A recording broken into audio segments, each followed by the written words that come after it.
So ayan mga kadrama-rama, alam ko pong inaabangan nyo po no, yung next na mangyayari dito sa Mailonggo Girl, dahil alam naman po natin mga kadrama na alam na po ni Francis yung katotohanan dahil sa nakita nga po niya yung tablet na yun doon kay Julius na nakikipaghiwalay na nga po itong si Venice, at nalaman pa din talaga ni Francis mula dito kay James na talagang kasal pa po pala sila bago pa ito nagpakasal dito kay Francis. At dahil nga po talaga dito mga kadrama, nalaman din po talaga ng nanay ni Francis yung katotohanan about talaga sa panluloko ni Venice.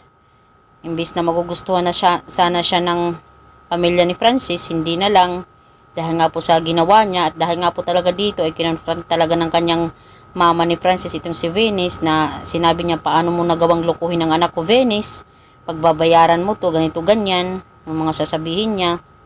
At dahil nga po talaga ito mga kadrama, wala na po talagang magagawa itong si Venice, kundi magiging miserable po yung buhay niya dahil wala na nga po talaga sila ni James, wala na sila ni Francis.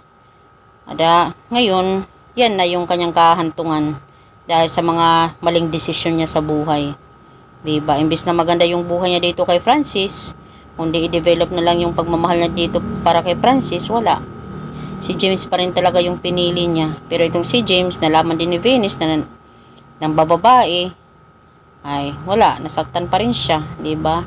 Nasa huli talaga palagi yung pagsisisi mga kadrama. Kailangan pa naman ngayon ng pamilya ni Venice ng pera dito sa pamilya ni Francis. Wala na silang magawa kundi pupulutin na sila talaga.